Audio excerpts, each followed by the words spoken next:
모의고사 행정행정법 2회 모의고사 펴주시고요.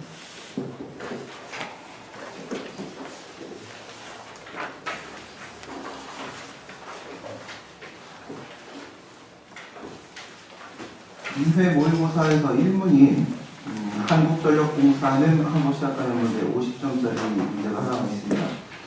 그 다음에 뒤로 한번 넘겨보시면 2문이 있는데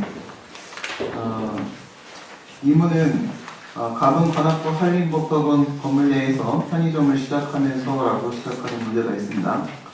1문은 2014년도 GS3 모의고사 문제가 들어온 거고 2문은 2013년도 GS3 모의고사 문제가 들어온 건데 두 개 각각의 특징이 뭐냐면 아직 설명을 다 하진 않았지만 여러분들이 기본적인 내용 알고 일단 전제하에서 얘기를 해보며 이제 주로 다시 설명드리겠지만요. 주로 지금 원고 접견이나 청문 접견 문제 나오는 부분은 여기에 이제 대립 이해관계에 있는 제3자 문제입니다. 대립 이해관계에 있는 제3자 문제.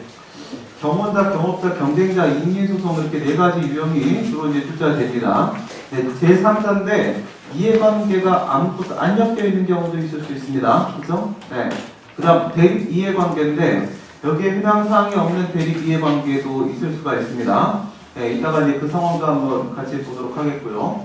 근데 여기 이제 부대기 유형화되어 있는 네 가지 상황에서 경원자송의 문제는 그동안 많이 출제되어 있습니다. 그래서 유형은 이미 우리가 이미 알고 있고, 그다음 경업자송 같은 경우에는 그 동일 노선이죠. 우리 GS1까지 같이 풀었던 47사례 한번 보시게 되면 47사례에서 동일 노선에 대한 시외버스 운송사업 면허 사건이 있습니다. 동일 노선에 대한 시외버스 운송사업 면허 사건 굳이 안 피셔도 됩니다. 뭔지는 알고 계시죠?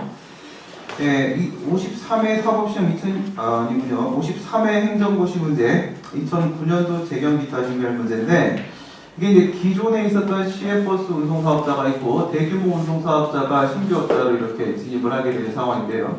그때 이제 기존 업자한테 했던 허가가 특허였습니다. 특허기 때문에 특별히 문제가 안 된다는 거예요. 특허라고 하게 되면 그 노선 안에서 그 시외버스 운송사업을 할 수 있는 권리를 설정해 준 것이고 신규업자가 진입함으로써 그 노선 내에서 독점적으로 누려왔던 이익이 침해된다면 그건 분명히 권리 침해가 맞거든요. 바로 원고적격이 인정되는 상황이란 말이에요. 여기는 이제 문제가 없습니다.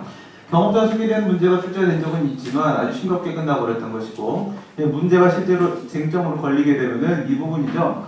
기존 업자가 받았던 그 허가가 가학상 허가일 때 상황이라는 겁니다. 가학상 허가라고 하게 되면 업상의 요건만 갖추면 누구라도 시장에 진입을 할 수 있는 겁니다. 누구라도 들어올 수 있는 건데 그럼에도 불구하고 그동안 혼자서 독점적 이익을 누려왔다는 것은 아주 운 좋게 누려왔던 거예요.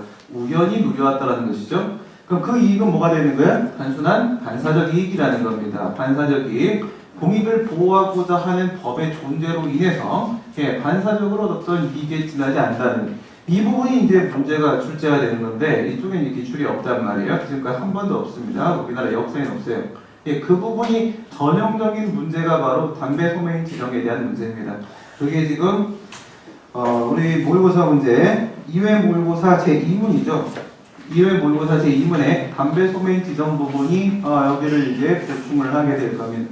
그 다음 이제 경쟁자 소매에 대한 문제는 요거 이제 직중부 15경쟁 조립식에 있는 내용 직중부 15경쟁 저걸로 그냥 끝나는 거고 문제가 나와봐야 뭐 특별히 어려움이 없기 때문에 따로 여러분들한테 문제를 만들어 드릴 가치는 없습니다.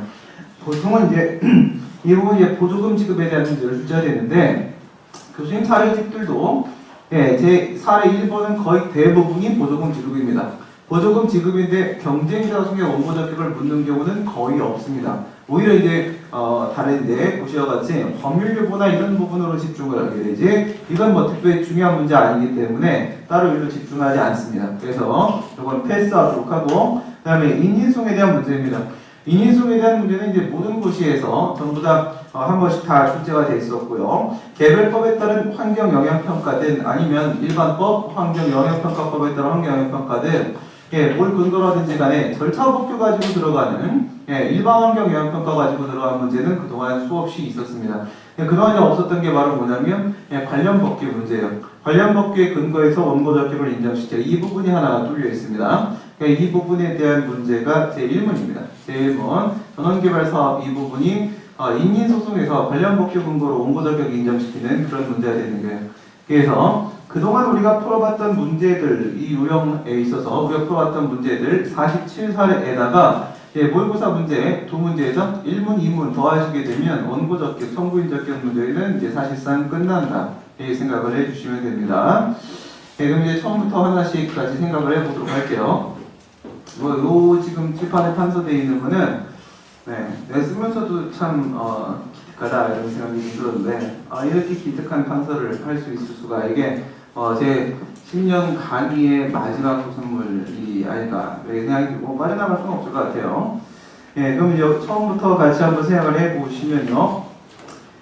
당사자 적격이라고 지금 제가 제목을 달았는데 피고 적격이나 피청구인 적격에 대한 문제를 논하려고 하는 건 아닙니다. 원고 적격과 청구인 적격에 대한 문제를 이야기하려고 하고 있는 것이고, 그 다음 여기 이제 조립식에 보시게 되면 11번에서 16번까지가 취송의 원고 적격에 대한 문제예요. 원고 적격 문제가 왜 취송의 원고 적격으로 다 집중되어 있는가? 조립식이 전부 왜 집중되어 있는가? 물론 취송 문제가 많이 출제가 되기 때문인 것도 사실입니다. 하지만은 설명을 한번 들어보시고 나면 무효하기 수송, 무효하기 심판 아니면 부자격, 의무행 심판 이런 것들은 사실 원고 적격, 청구인 적격 논점에 대세 영향 주지 않습니다. 검토를 다 끝내고 나면 모두 다 법률상 고의구로 다 수렴돼 버려요. 전부 결론은 거기로 끝나버립니다. 결국은 저 문제로 다 끝난다는 거예요. 그러니까 중간에 한번 거쳐가는 과정이라는 것이 여기에는 2번, 3번, 4번 이런 것들이 있을 수 있어요. 이거 그냥 외워서 답안지에 살짝 옮겨놨다가 법률상 고의구로 다 비결시키면 됩니다. 다 비결시키고 결국은 저 문제로 돌아간다는 거예요. 그러니까 취송에 있어서 취송에서는 법률상 보호익 논의만 하잖아요. 그럼 이것만 해도 사실 뒤쪽에 포섭에 아무 문제가 없다는 중심은 취소송이 될 수밖에 없는 거겠죠. 그래서 이제 11에서 16번까지가 취송의 원고 적격이고 이쪽에 이제 관련된 다양한 상황들이 조립식에 이제 나와 있고, 그다음 41번이 바로 이제 무효하기송의 원고 적격입니다. 그다음 43번이 이게 부작위 위협하기송의 원고 적격이 되는 거고요. 조립식에서 46번, 48번, 46번이 취소 심판의 청구인 적격이고 48번이 은행 심판의 청구인 적격입니다. 무효하기 심판은 그냥 버리는 결수다 이렇게 생각하시라고 했어요. 버리는 카드입니다. 그래서 이렇게 하면은 원고 적격하고 청구인 적격에 대한 논의는 조립식 안에는 완전히 완비가 되어 있는 상태고요. 그럼 이제 취소에 대한 문제부터 같이 보도록 하겠습니다. 우리가 당사자 적격 얘기를 하면서 논의하게 되는 것은 총 4가지의 경우의 수가 있습니다. 4가지 내용이 들어가는데 일반이 이제 법률상 이익에 대한 문제고 입법 과오냐 아니냐, 그 다음 신청을 한 자에서 신청권이 필요하냐 필요하지 않느냐, 그 다음 오른쪽에 확인을 구하려서 확인의 이익이 포함되느냐 안 되느냐 이런 내용들이 있어요. 법률상 이익에 대한 문제는 그 어디든 다 포함이 되어 있습니다. 우선 취소송 생각해 보시면요. 소송법 12조 1문에 있죠. 취소를 구할 법률상 이익이라고 했습니다. 법률상 이익 포함되어 있고요. 35조 가면 무효하기송에서 확인을 구할 법률상 이익이라고 했습니다. 법률상 이익 포함되어 있고 36조 가시게 되면 신청을 한 자로서 부작위의 위법 확인을 구할 법률상 이익이라고 했습니다. 법률상 이익이 포함이 되어 있습니다. 그 다음 심판법 넘어가시고요. 심판법은 전부 13조에 들어가 있죠. 13조 1항 1문에 보시게 되면 취소 또는 변경을 구할 법률상 이익이라고 되어 있습니다. 법률상 이익 포함되어 있고 13조 2항에 보시게 되면 무효하기 심판 들어가 있고요. 무효하기를 구할 법률상 이익이라고 되어 있습니다. 그 다음 마지막에 의무행 심판 역시 법률상 이익이라고 되어 있죠. 거기도 서분에 신청을 한 자라는 표현이 나와요. 6개 모두 다 법률상 이익이라는 표현이 나옵니다. 이제 그에 대한 것도 기본이 되겠죠. 법률상 이익에 대한 논의, 행정쟁송 전반적인 문제가 되는 것이다 이거예요. 어디든 끼고 들어간 내용이고요. 관련된 내용으로 이제 학설 대립이 있죠. 심판 반영은 안 되어 있습니다. 권리구제설, 법률상 고의설, 보호가치의구제, 적법성 보장설 이렇게 4개 학설 대립이 있고요. 여기 이제 여러분들이 최근에 또 질문하시는 게 적법성 보장설은 과연 뭔가요? 보호가치는 이익구제설과의 차이는 과연 뭔가요? 평생 공부해도 모르실 겁니다. 알게 될 리가 없어요. 그냥 제가 써드린 대로만 쓰고 우리는 이거 하나 아는 대로 이렇게 복잡합니다. 뒤에까지 신경 쓰지 마세요. 그 다음 이제 여긴 요걸로 심판 들어가시게 되면 어떻게 돼요? 심판 들어가면 요 부분이 좀 빠지죠. 적법정당보장설로 이름만 살짝 바뀌면 됩니다. 적법정당보장설. 이제 적법정당보장설은 물론 이제 취소심판, 운명심판에서만 해당 사항이 있는 거예요. 무효확인 심판은 역시 적법성 보장설이 되는 겁니다. 그쪽에 정당부당심사 없기 때문에 그런 거예요. 이렇게 이제 4개 학설들이 있고요. 심판이라고 하게 되면 여기 중앙형심이 제결돼도 법률상 보호입설입니다. 우리는 전부 이쪽으로 가게 되겠죠. 우선 이게 첫 번째 논의가 될 거예요. 그 다음 밑으로 내려가 보시면 입법과거에 대한 얘기가 있는데 이건 심판 쪽에서 나온 얘기입니다. 소송에서는 권력분립상 무슨 심판만 한다? 합법성 통제만 하게 된다는 거예요.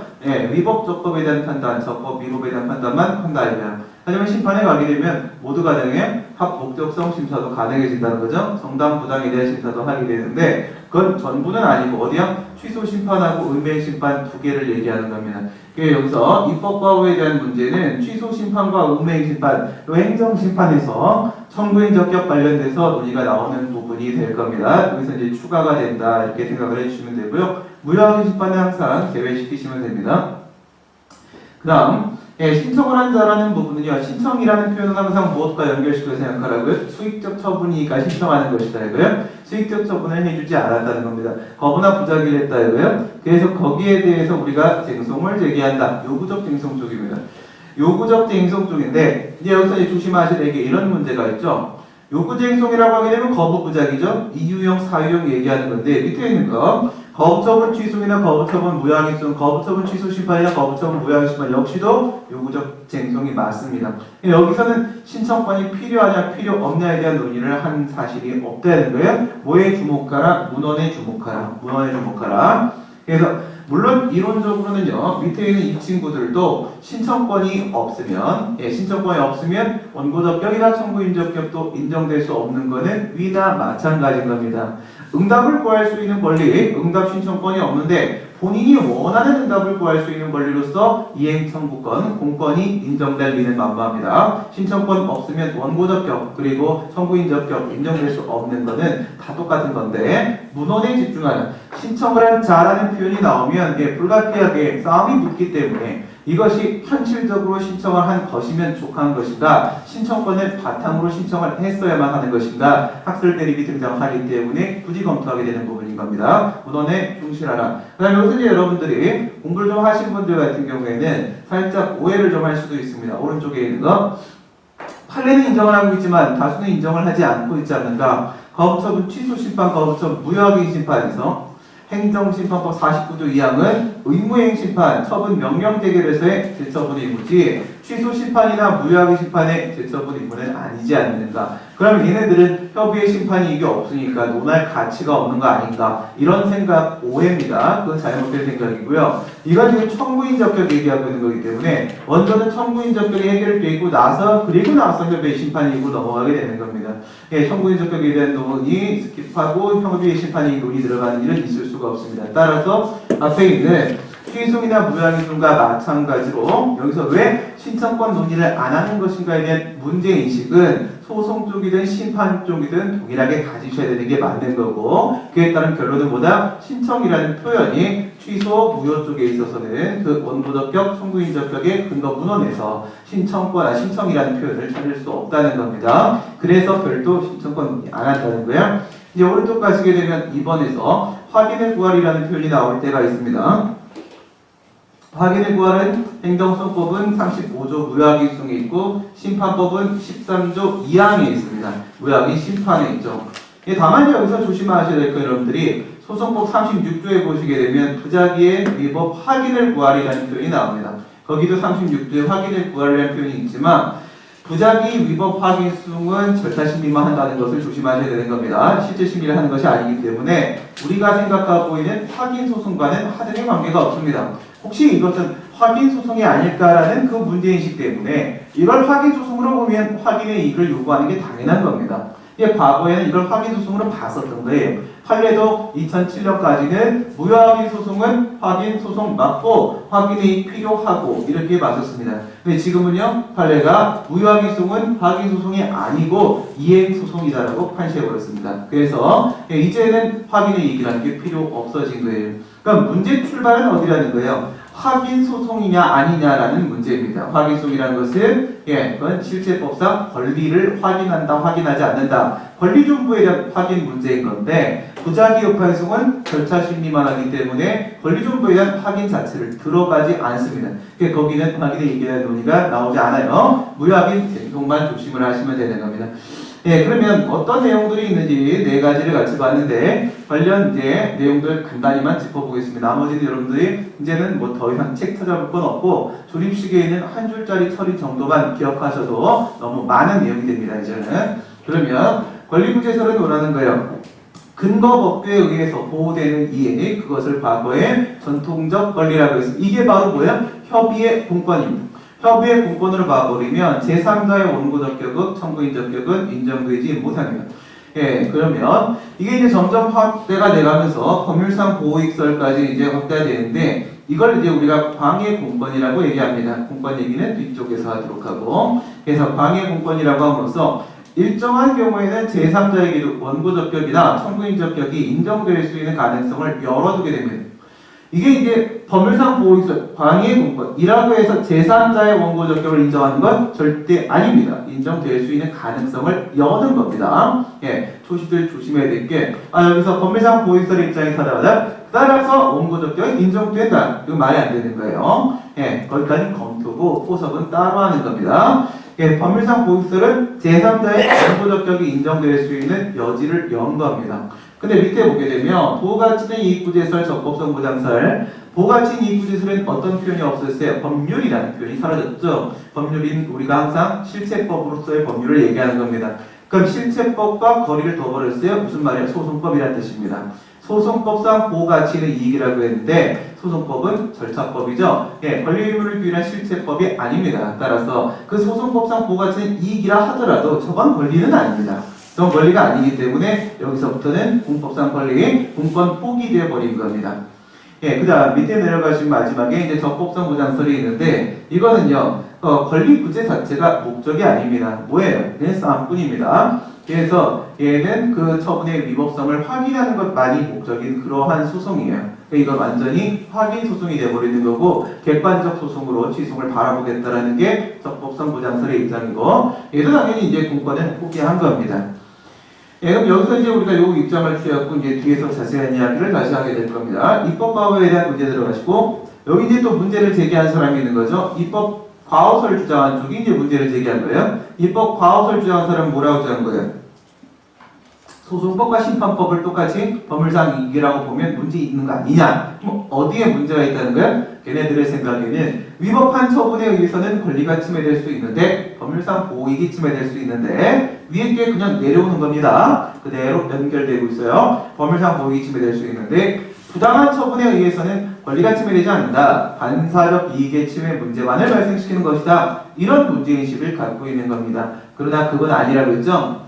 위법하든 부당하든 간에 이 처분에 의해서 어떤 이익이 침해가 됐습니다. 그러면 이거는 위법한 처분에 의해서 침해된 이익이냐 아니면 부당한 처분에 의해서 침해된 이익이냐의 문제가 아닌 권리 침해라는 문제는 그렇게 침해당한 이익이 법이 보호하는 이익인가 법이 보호하는 이익이 아닌가 문제입니다. 위쪽의 문제가 아니라는 겁니다. 위법이냐 부당이냐는 결정 변수가 아닙니다. 뭐예요? 보호가 되고 있냐 보호가 안 되고 있느냐가 이게 결정 변수라는 거예요. 그래서 이거는 잘못된 판단이다. 입법 비가업설의 입장이 타당합니다. 이걸 취해버리면 위에랑 똑같이 그대로 법률상 보호이익이 되는 거죠.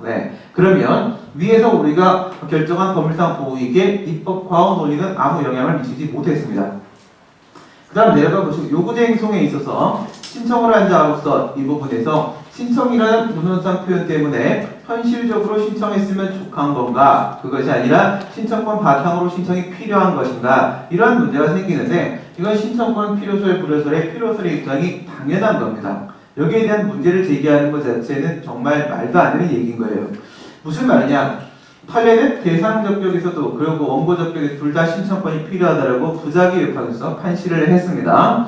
그럼 무슨 뜻이에요? 신청권이 없으면 처음 말씀드린 대로 내가 원하는 응답을 구할 수 있는 권리도 당연히 없는 겁니다. 신청권은 기본 베이스예요. 그다음 영향을 주지는 않죠. 대세 영향 주지 않습니다. 만약 위에서 권리가 인정이 됐다면요. 요구쟁송인데 권리가 인정됐다면 그 권리는 뭐가 돼요? 이행 청구권입니다. 이미 이행 청구권이 인정되면 여기는 뭐가 돼요? 둘 이상 신청권 인정되지 않습니까? 여기서 신청권이 깨지면 여기에 이행 청구권도 인정 못 될 겁니다. 그죠? 그러면 위에서 우리가 이 얘기만 생각해봐. 이행 청구권 인정된다. 그래 원고 적격 인정된다. 그 내용에 공권 인정돼서 원고 적격 인정된다 했으면 얘는 아무 영향 못 미치고 있습니다. 얘도 대세의 영향은 없습니다. 그냥 검토하고 지나가는 부분인 겁니다. 그 다음에 확인쟁송으로 가보도록 하겠습니다. 확인쟁송에서는 확인소송이냐 이 문제로부터 아까 출발을 시킨다라고 했는데요. 여기 있는 법률상 보호이익 받고요. 그 다음에 하나 더 걸어요. 법 확인의 이익을 추가시킨다는 겁니다. 그러면 법률상 보호이익에다가 확인의 이익까지 포함을 시킨 걸 과거에 당장 빨리 확인받아야 돼. 나의 권리 정보를 확인받을 필요가 지금 급하다는 겁니다. 뭐예요? 즉시 확정 이익이라고 불렀던 거예요. 즉시 확정. 빨리 확인받아야 될 이익이나 지금 있습니다. 이 안에는 여기 있는 권리 문제 위에다가 무엇이 포장을 해주고 있는 거예요? 밖으로 내보내기 위해서 옷을 입혀내보내는데 확인의 이익이라는 것이 옷을 입혀내보냈다는 겁니다. 과연 그와 같은 코트가 필요하냐 이거예요. 확인의 이익이라는 게 필요하냐 필요 없냐 이런 문제가 있었는데 지금은 보충성이라는 게 필요가 없다라고 했습니다. 이건 더 이상 확인 소송이 아니라고 했습니다. 어떤 걸 인정해버리고요? 무효한 판결에 따른 기속력으로 원상회복 의무를 인정을 시켜버렸기 때문에 이건 온전한 이행소송의 성격을 띄어버리고 말았으니까 이건 확인소송이 아닌 게 됐어요. 이행소송인 게 됐어요. 그러면 확인의 이익이란 코트는 필요 없는 겁니다. 그래서 이제는 코트 아니고 그냥 나가도 되는 여름이 된 거예요. 그럼 이제 따뜻하게 편하게 법률상 보호익 논의만 하면 끝나는 거예요. 과거처럼 복잡한 논의가 필요가 없어졌어요. 여기서 문제됐던 확인의 이익을 버렸기 때문에 역시 아무 영향 못 미칩니다. 그대로 법률상 보호익에 머물러게 되는 겁니다. 법률상 보호익설 그대로 머무르자 확인의 이익을 덧붙이자 이거였는데 여기에 남게 된 거죠. 그럼 결국은 1, 2, 3, 4에서 우리는 여러 가지 내용을 답안에 검토하기는 하지만 1번에 대한 논의로서 모든 결론은 다 맺게 된다. 이걸 여러분들 기억을 하시면 돼요. 그러니까 그다음 어려운 건 아니라는 거예요. 6개 유형이 있지만 하나의 논의라는 거죠. 그럼 언제 그와 같은 얘기를 하는지 생각을 해보시면 되겠죠. 그 행정쟁송에는 항고소송하고 밑에 있는 항고심판, 행정심판에 항고심판만 있으니까 이건 전체 얘기하는 거고 이건 4개 중에 하나 얘기하는 거죠. 이게 됐고 여기서 이제 취소소송, 무효확인소송, 부작위 위법확인소송, 취소심판, 무효확인심판, 의무행심판 이렇게 있는데 4가지 내용 중에 어떤 게 포함되는지 전부 공통적으로 법률상 이익에 대한 내용은 포함이 되고 있다는 겁니다. 아까 말씀드린 대로 어디든 다 법률상 이익이라는 표현은 나오고 있습니다.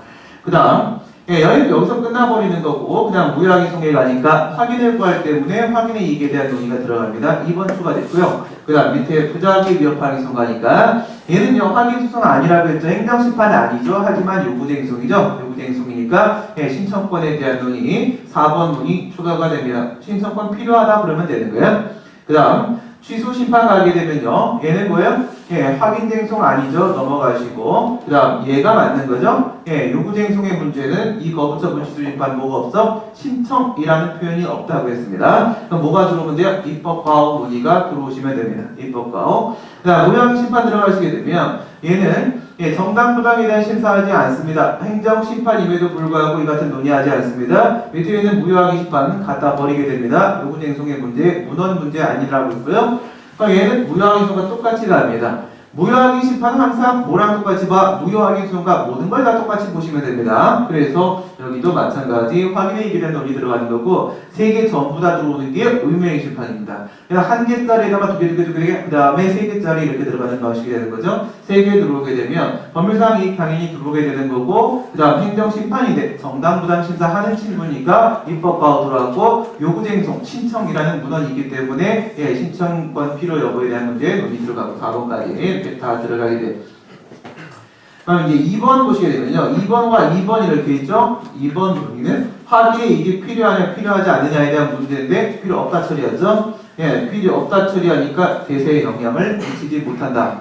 그 다음에 3번 논의 들어가시게 되면 입법과호에 대한 문제인데 입법과호가 아니라고 했죠? 그럼 위에서 가지고 내려온 법률상 보호익으로 그냥 처리합니다. 대세에 영향 미치지 못합니다. 그 다음 이건 그냥 버려지는 것들이고요. 필요 없다, 입법 아니다 이렇게 돼요. 필요 없다, 입법 아니다 그냥 버려지는 문제고 여기는 신청권이 필요하다라고 오지만은 필요하다라고 했지만 이건 뭐예요? 예, 전제 변수기 때문에 이행청권 인정되기 위한 전제 변수기 때문에 신청권 필요하다고 해서 실제로는 추가 요건이 발생하는 건 아닙니다. 신청권은 이행청권 안에 같이 복속된 요건입니다. 그러니까 추가 요건 아니야 대세에 영향을 미치지는 않습니다. 그럼 결과적으로 뭐로 끝나? 이걸로 끝나버린다면 이제 결론이 나오는 거죠. 이걸로 끝나버리기 때문에 법률상 고익으로 이걸로 끝나버리기 때문에 2번, 3번, 4번은 영향을 미치지 않는다. 법률상 고익 1번에 대한 논의로 사실상 끝나버린다. 모든 원고적격과 청구인적격은 공권 문제로 처리가 될 것이다. 공권은 법률상 고익이다 이거예요. 법률상 고익. 이걸로 모든 논의가 전부 다 처리가 될 것이다. 그래서 원고적격, 청구인적격은 다른 문제 하나도 안 생기고 전부 다 제3자 쟁송의 문제만 생기다는 거예요. 결론 부분이죠. 여기 이제 논의가 나오고 나오는 결론 부분인데 제3자 문제만 걸리게 되는 것이고 결국 모든 건 사익보호성 문제, 상대방 아니어서 문제된다. 여기에 밖에는 아무것도 걸리는 게 없다는 거예요. 이걸로 모든 게 다 끝난다는 겁니다. 예, 원고적격도 청구인적격도 마찬가지.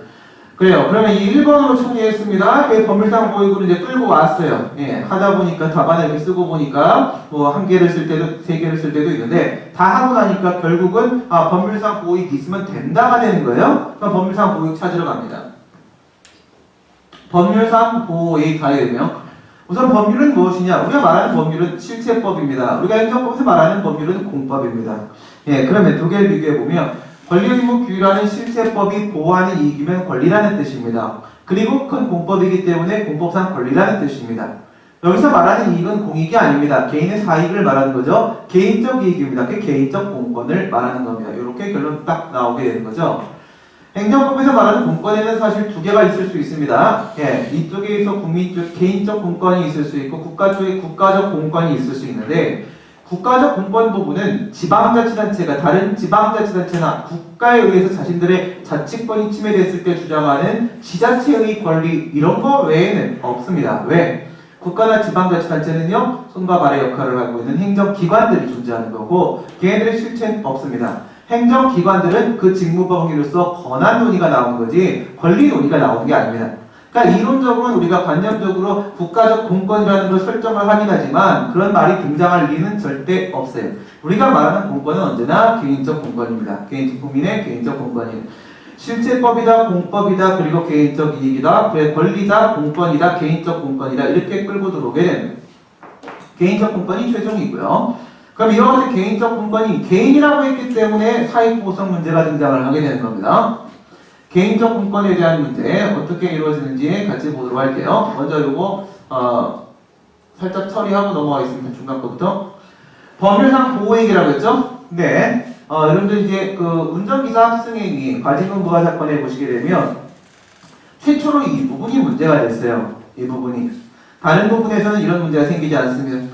아까 우리 봤던 대리이해관계하고 동일이해관계 이렇게 보시게 되면 여기서는 법률상 보호익의 문제만 생깁니다. 여기서 직접적 침해 문제가 생깁니다. 그러니까 지금까지 여기만 출제가 되다가 삽승행위 문제가 최초 등장을 했단 말이에요. 그러니까 결국은 이 세 개입니다. 법률상 보호익에 직접적인 침해 또는 침해 우려가 있을 때 그럴 때 원고적격이나 청구인적격이 인정된다라고 말할 수 있는 거예요. 그렇죠? 우선 이제 법률상 보호익은 우리가 데리고 온 친구고요. 그 다음에 직접적 침해해야 되겠죠? 직접적 침해해야지 간접적 침해까지 원고적격 인정할 수는 없는 거예요. 그러면 누구나 소송을 얘기할 수도 있는 겁니다. 얘가 얘한테 과징금을 부과했어요. 근데 얘가 얘한테 채권이 있어요. 야, 나 과징금 이걸로 돈 낼래. 얘는 또 쟤한테 채권이 있어요. 나 그걸로 얘 돈 줄래. 이렇게 간접적으로 왔다리 갔다리 해갖고 다 인정, 원고적격 다 인정하면 아무나 인정할 수 있게 돼요.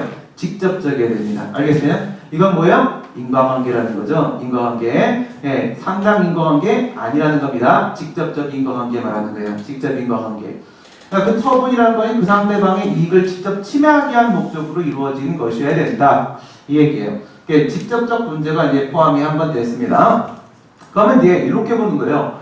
법률상 보호익, 침해가, 뭔가 이익의 침해가 발생하게 하는데 반사적 이익의 침해이기 때문에 원고적격이 깨지는 경우도 있을 수 있어요.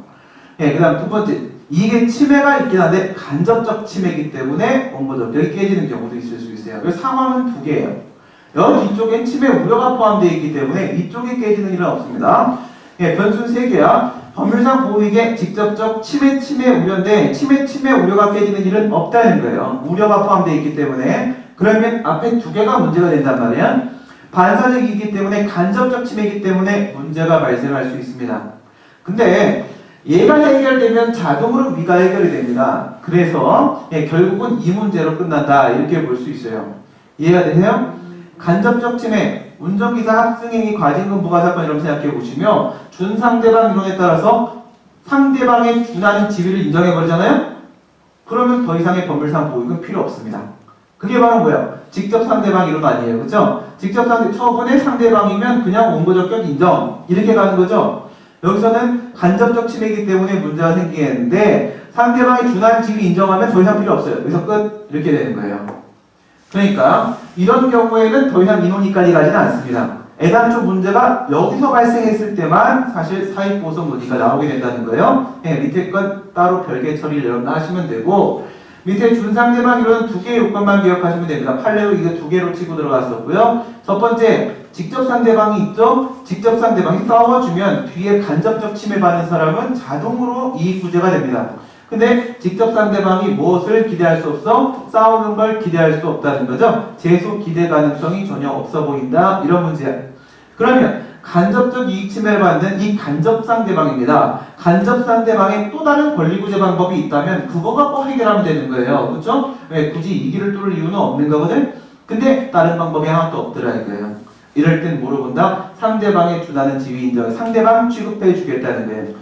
왜 이런 일이 발생해요? 협의회 소에서도 이런 얘기 많이 하는 것처럼 다른 구제 방법이 전혀 없는 경우에는 어떻게든 뚫어줘야 됩니다. 그게 뭐야? 법치행정의 원리라는 겁니다. 법치행정. 법에 따라 행동하라고 했는데 국가가 법에 따라 행동하지 않았어요. 그래서 국민의 이익이 침해됐습니다. 근데 법에 그에 따른 구제 방법, 대책도 다 마련을 해둬야 되거든. 해뒀어야 되는데 현재 법에 존재하고 있는 방법 갖고는 해결 방법이 전혀 없는 상황이다 하게 되면 당연히 예외 인정입니다. 예외 인정. 그게 행정구제제도의 확립이라고 했죠. 법치행정의 원리의 내용은 두 개죠. 법률에 의한 행정이라는 게 있습니다. 법에 따라 행동해야 된다. 그 다음 두 번째, 이 분할 아니라고 하게 되면 구제 방법은 반드시 만들어져 있어야 된다. 여기까지가 법치행정의 원리인 겁니다. 그래서 예외 인정하는 게 보충성 논이에요. 보충성이라는 하나에 뚝 떨어진 게 아니라 다 법치행정의 원리에서 오는 겁니다. 그래서 이 두 개의 요건 가지고 상대방 준하는 지위 인정하면 자동으로 얘는 해결하고 넘어가는 거고 원래부터 여기서 문제 출발하는 상황, 그런 경우가 바로 대립 이해관계에 있는 제3자원 고정격, 저기가 전형적 문제가 되는 겁니다. 그래서 이제 일로 이제 넘어가 보시게 되고 문제의 유형은 이제 이런 상황이 펼쳐지는데 이걸 해결하기 위한 기제가 중간에 이 친구들이 기본 기제로 등장하죠. 물론 얘네들은 맨 밑에 있는 인민소송 안으로도 이렇게 들어옵니다. 들어오는데 우선 얘네들은 이제 기본 구도예요. 법률이 보호하는 이익이라고 했을 때 협의의 공권이 아닌 광의의 공권이라고 했습니다. 그럼 공권을 법률상 보호익을 확대시킴으로써 제3자의 원고적격도 일정한 경우에 인정을 시키려고 한다고 하는데 어찌 확대시킬 것인가의 방법을 찾아야 되겠죠. 어떻게 확대시킬 거야? 법률의 범위를 확대시킬 수도 있고 보호의 범위를 확대시킬 수도 있을 겁니다. 이게 바로 양적 범위 확대가 되고 얘가 질적 범위 확대가 되는 거죠. 그러면 이 보호규범을 확대시킨다. 보호규범이 뭐예요? 지금 침해당했다고 주장하는 이익이 있지 않습니까? 그 이익을 보호하는 규범이라는 뜻이에요. 이익을 보호하는 규범. 그러면 그 규범 범위를 확대시키면 법률의 범위를 확대를 시키게 되면 그만큼 그 이익 침해가 권리 침해로 인정될 수 있는 가능성은 확대가 될 겁니다. 첫 번째, 처분의 직접적 근거법에 의해서만 그 이익을 보호한다라고 봐야 된다. 아니다. 관계법에 의해서도 보호되는 이익이라면 권리 침해를 인정해야 된다. 관계법규에 뭐가 포함된다. 절차법규, 관련법규 두 개가 포함된다. 그 다음 헌법상 기본권까지 확대시켜야 된다. 이런 논의가 있고 대법원은 이쪽이 있고요. 헌재는 이쪽이죠. 병마기 제조업자 사건. 이건 그대로 판시 그대로 기억하셔야 된다고 했습니다. 15조 경쟁의 자는 뭐라고요? 처분의 취소를 구할 법률상 이익이다라고 판시했습니다. 취소를 구할 법률상 이익이 맞다라고 판시했습니다. 예, 그래서 이렇게 세 개의 학설은 점점 보기의 범위를 점차적으로 확대시키는 거고, 대법원은 여기고 헌재는 여기고, 우리는 여기에 있는 경쟁자 송의 문제도 해결을 봐야 될 수 있기 때문에 이런 문제 나올 수 있으니까 우리 여기다가 결론을 맺어 나왔습니다. 예, 조립식 참고하시고, 그 다음에 보호의 문제입니다. 아무리 많이 확대했다라고 할지라도 그게 먹을 수 없는 음식이면 예, 소용이 없는 거예요. 그쵸? 예, 맛없는 거 100만원치 사와봐야 예, 소용없죠? 1000만원짜리 하나 사는 게 훨씬 맛있는데 아니라고 생각하는 사람들도 있는데 예, 그건 뭐 내가 그래서 문제 아니고 목적론적 해석 보시면요. 명시적으로 사익을 보호한다. 이거 어디서 봤었지? 이런 거 한번 본 적이 있긴 해요. 거의 없단 말이야. 이렇게 문제 풀었던 경우가 국민체육진흥법이었습니다. 그죠? 국민체육진흥법에 보게 되면은 입장료 받을 수 있다. 국민체육진흥공단에 입장료 받을 수 있다. 이걸 그 친구 맞다라고 딱 인정을 한 사실이 있었어요. 예, 이제 그렇게 나오지 않는다 할지라도 법에 사익을 본다. 이렇게 나와 있는 경우는 거의 찾아보기 드물다는 거예요. 왜 그래? 이건 공법이니까. 공법은 왜 만든 거예요? 공익을 보호하는 것을 주된 목적으로 1차 목적으로 만들어진 법이지 사익보호가 주된 목적이 아니라는 거예요. 상법이나 이런 사법에는 사익보호를 명시적으로 두고 있겠지만 공법에서 사익보호를 명시적으로 둘 이유는 없는 거예요. 예, 그래서 공법에서는 명시적 사익보호 규정 찾기 힘들기 때문에 해석을 통해서라도 그러니까 공법이 하는 역할은 뭡니까? 왜 프로그램을 두고 있는 거예요? 사법과 다른 이유는 사법은 타인 간의 분쟁이 발생해야지만 비로소 적용이 되는 거지만 공법이라는 것은 분쟁 발생 여부와 관계없이 사전적 적용이 되는 것이 바로 공법입니다. 그러니까 국가나 지자체는 행동할 때 공법의 프로그램에 따라 움직여야 된다는 거예요. 사전에 적용이 됩니다. 무슨 뜻이야? 국가에게 어떤 의무를 부과하고 있다는 거예요. 이렇게 해라라고 의무를 부과하고 있다는 거예요. 그러니까 공법에는 그같이 의무를 부과한 것을 목적론적을 해석해 보는 거예요. 얘한테 왜 그 의무를 부과해서 얘의 이익을 보호하기 위해서 그 의무를 부과한 거 아니겠어? 이렇게 해석될 수 있으면 이 친구의 이익침해는 권리 인정하겠다는 겁니다. 그게 답안에는 명시와 해석이라는 표현이 나오면 된다라고 했어요. 최근 판례는 목적론적 해석을 통해 범위를 확대시키고 있다. 이렇게 가시면 되고 그러면 이와 같은 이 개인적 공권에 대한 문제 넘어가시고 왜 논의는 저렇게 결론이 나왔을까요? 제3자 쟁송에서만 문제가 된다고 제가 말씀드린 이유는 바로 여기에 있는 거죠. 예, 그 이익 침해가, 얘가 주장하는 이익 침해가 공법상의 권리 침해면 되는 건데, 그러면 권리가 우선 기본 성립이 돼 있어야 되는 겁니다. 권리가 있어야 그 침해가 됐다라고 말을 할 거 아니겠습니까? 그래서, 예, 의무가 부과되고 사익보호가 인정이 될 때 공법상 권리가 인정될 수 있다. 오늘도 뭐 그런 질문을 카톡으로 하신 분이 계셨는데, 외국 인강수강생 중에서 왜 여기 이 요건 들어가요? 방금 제가 말씀드렸죠? 예, 공법에서는 국가에게 어떤 의무를 부과한단 말이에요. 그 의무를 부과한 이유가 뭐라고요? 사익을 보호하는 데 있다라고 보게 되면 권리가 인정되는 겁니다. 권리와 의무는 뭐니까? 동전의 양면이라고 했죠? 예, 그러니까 국가한테 그 의무를 부과한 그 부분을 바라보면서 나는 거기와 관련된 어떤 뭐예요? 권리가 있으니 그걸 주장하는 겁니다. 그래서 의무는 기본 전제가 돼야 되는 거예요. 다만 권리는 뭐야? 초과 요건으로 사익보호의 요건 필요하다는 겁니다. 그래서 충분 조건, 필요 조건, 충분 조건만 인정된다는 거죠. 권리가 인정되면 의무는 인정이 되겠지만 의무가 인정된다고 권리가 인정되는 건 아닙니다. 근데 우리는 항상 검토를 의무는 법에서 바로 찾을 수 있어요. 권리는 법에서 찾을 수가 없단 말이지. 그래서 의무 찾아내고 그다음 사익보호성까지 찾아내서 권리 성립을 주장하면 되는 겁니다. 그러니까 두 개의 요건이 있는데 여기서 2대 3의 요건을 충족하면 A라는 처분을 한다. 그냥 수익적 처분 전제로 생각을 해보세요. 수익적 처분 전제로 이렇게 1, 2, 3의 요건을 충족하면 A라는 처분한다. 쉽게 볼 때 기속행위로 전제하시면 돼요. 난 건축허가 요건을 갖추었다. 기속행위죠. 건축허가는 다 갖추었으니까 넌 나에게 뭐예요?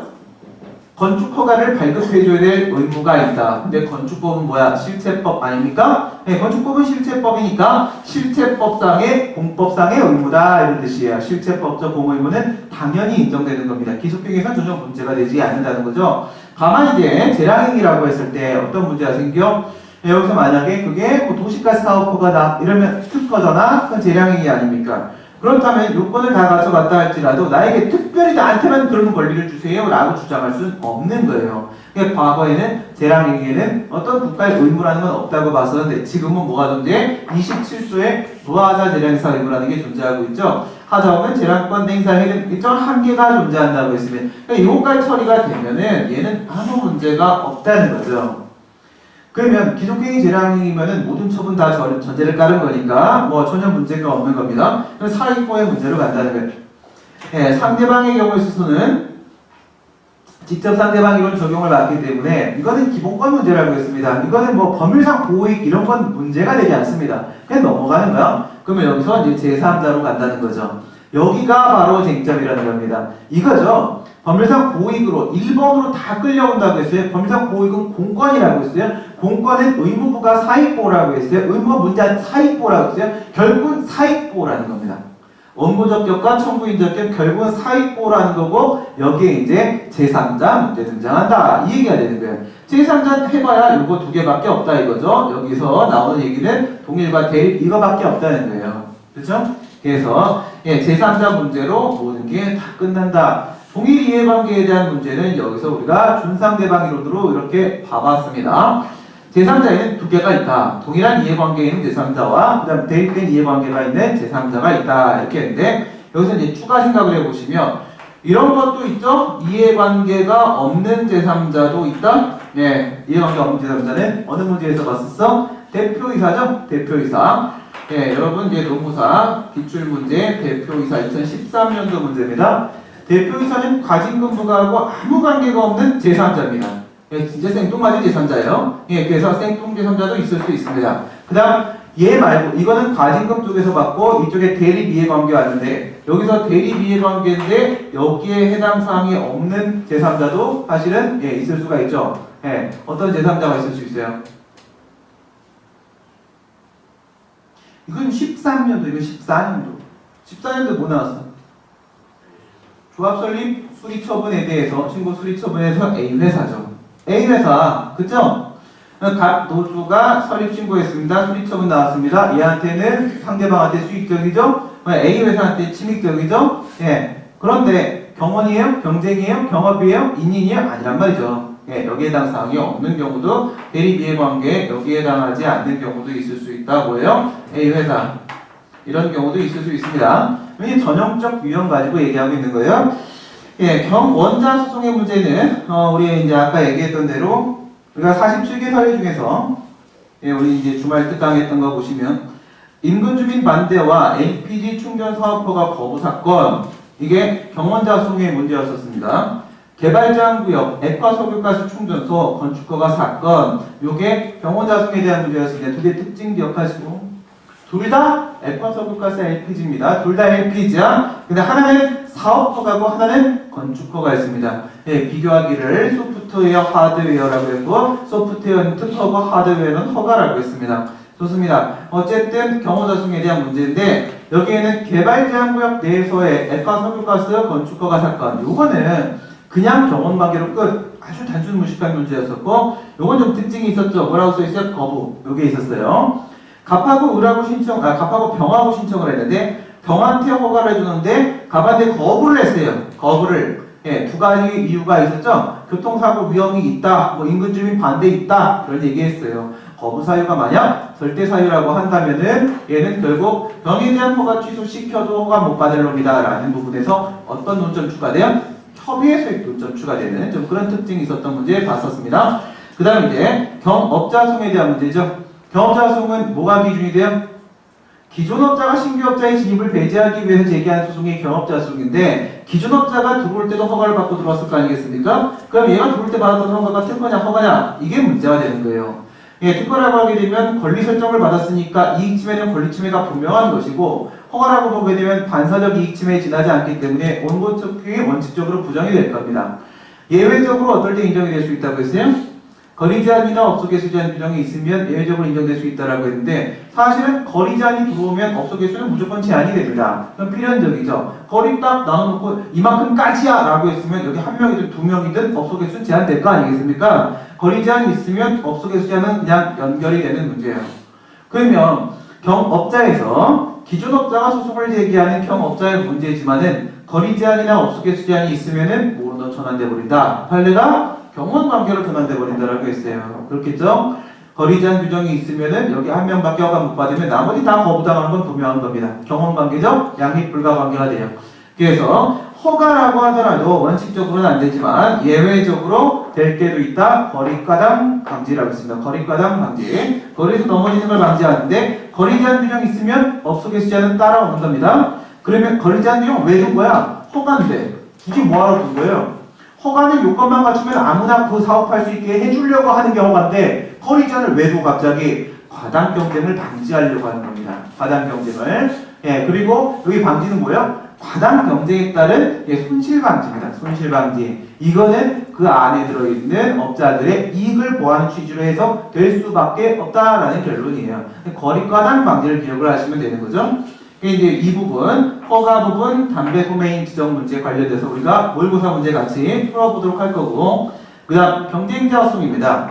이거는 근거법, 관계법, 헌법상 기본권 이렇게 했을 때 보조금 지급은 수익 처분이기 때문에 근거법이 없습니다. 법률 유보 원칙 문제가 생기지 않아요. 그 다음 환경영향평가법 또는 원자력 안전법 이런 거 절차법규 관련 법규 없습니다. 그러니까 경쟁자 중에서 보조금 지급 처분을 이제 다투려고 하다 보면은 방법은 하나죠. 헌법상 기본권 주장밖에 없어요. 여기서 나오는 게 이제 15조의 경쟁의 자료가 된다는 거예요. 그래서 집중고 15 경쟁이라고 했습니다. 헌법상 기본권까지 이렇게 확대를 시켜줬는데 넓어지면 넓어질수록 어떻게 되겠어요? 요건은 더 엄격화될 수밖에 없겠죠. 그죠? 엄격화된 게 아무 때나 된다는 게 아니라 이럴 때 된다 이거죠. 직접적 자금 지원이어야 된다. 간접적 자금 지원이면 안 된다. 중대한 경영상 이익 침해해야 되는 것이고 추상적이면 안 되고 구체적으로 발생했어야 된다. 이미 발생 상태입니다. 구체적으로 이미 발생했어야 된다. 이 정도 상황이면 구해주자. 그래서 15조의 경쟁의 자유를 근거로 원고절격 인정시킨다. 이건 헌법 근거로 할 수밖에 없는 상황입니다. 됐고 그 다음에 인인수용 가도록 합니다. 이 문제가 제일 많이 나오게 되는데 임산물 채취업자 우리 이제 봤던 거 생각해보면 임산물 채취업자의 원자력 발전소 건설 반대 사건이라는 게 있었습니다. 여기에 특징은 뭐였어요? 새만금 사건과 제주도 사건을 설문 2번, 3번 구분지어서 논의하고 있었습니다. 그래서 설문 2번에서 설문 2번이 대입 물어봤었고 설문 3번이 현 물어봤었습니다. 이렇게 문제를 나눠 들어왔던 특이한 문제가 임산물 채취업자 사건이었고 그 다음에 방사성 폐기물 처분시설 유치지역 선정 사건 이거 뭐야? 중저중이 방사성 폐기물 문제 요건 이제 전형적인 상황이었습니다. 근데 이제 거기는 이런 특징이 있었죠. A씨를 유치지역으로 선정을 했는데 B군 주민이 반대를 하려고 듭니다. 근데 이격거리가 20km였습니다. 20km. 상당히 멀다는 거죠? 대상 지역 내에 거주할 가능성 전혀 없고요. 거기까지 방사능 물질이 유출된다라고 영향을 준다고 입증하는 거 불가능하고 방법은 하나 현이었습니다. 현. 그렇죠? 거리는 내가 B군 살지만 우리 직장은 A시다. 이렇게 되는 상황이면 예외적으로 원고절격 인정될 수도 있다. 그게 방사성 폐기물이었었고 그 다음에 1조건 침해 문제가 있었는데 얘는 보호기본 확대가 필요 없었습니다. 근거 법령인 건축법에 뭐가 있어요? 1조건 보장을 위한 이격거리 규정이 따로 있기 때문에 근거법에 바로 도출합니다. 바로 도출하는데 뭐만 하면 돼? 목적문적 해석 얘기만 하면 되는 거죠. 그렇죠? 이격거리 의무를 왜 두는 것인가? 바로 1조건을 보호하기 위함이다. 이걸 써주면 끝나는 거였습니다. 이런 인위성 문제가 있었습니다. 여기서는 이제 좋은 물이 흘러드는 곳에는 크고 현명한 사람들이 모인다라는 인위성만 기억하시면 되죠. 양질 물인 대현입이었습니다. 양질 물인 대현입 절차 법규와 함께 관련 법규에도 모두 적용될 수 있는 구조입니다. 이 논리 흐름만 기억하시면 되고 양적 범위, 질적 범위, 물적 범위, 그 다음에 인적 범위 들어가는데 정확하게 기억하세요. 양적 범위 저 위에는 보호기법 할 줄 아는 겁니다. 그 다음 질적 범위는 여기는 목적론적 할 줄 아는 겁니다. 물적 범위가 여러분들이 어색할 수 있는데 이거는 환경영향평가법 적용되는 절차법규, 원자력 안전법 적용되는 관련 법규라고 했을 때 똑같습니다. 일반 환경영향평가 대상 사업이냐? 그러면 환경영향평가법 적용된다. 이거고요. 그 다음에 방사성 환경영향평가 대상 사업이냐? 그렇다면 원자력 안전법 적용된다. 그러면 환경영향평가법 가지고 원자력 안전법 가지고 근거해서 원고절격 인정시킬 수 있게 되는 겁니다. 뭘 기억하라고? 대상 사업을 기억하라고요. 과연 이 사업이 일반 환경 영향평가, 방사성 환경 영향평가, 대상 사업이냐 아니냐 그것만 여러분 처리하시면 됩니다. 그 다음 마지막 인적 범위에서는 대상 지역이냐 현실 일시, 그 다음에 마지막에 입증했냐 못했냐 이거 갖고 처리하는데 경우의 수는 8가지가 나올 수 있겠지만 그 중에서 원고적격이 깨지는 경우는 단 하나였습니다. 단 하나 뭐예요? 대상적 밖에 살면서 일시적으로 건물 토지만 가지고 있는데 입증도 못하면 깨지는 상황. 나머지는 다 될 수 있다. 이게 결론이었었죠. 그래서 이제 이번 시간에 우리가 원고적격하고 청구인적격, 오히려 이제 앞부분이 여러분들이 좀 더 생소할 수 있습니다. 뒤에는 문제 풀면서 많이 봤었기 때문에 앞부분이 좀 생소할 수 있는데 어느 쪽으로 문제가 출제될지는 모르는 거니까 뭐 익명 10번 나올 수도 있는 거 아니겠습니까? 제일 많은 거 3개짜리 이렇게 나올 수도 있는 거니까 이 전체적인 틀 한번 기억을 잘 해 놓으시기 바라겠고 이거 바탕으로 다음 시간에 모의고사 문제 같이 풀어보도록 하겠습니다. 수고하셨습니다.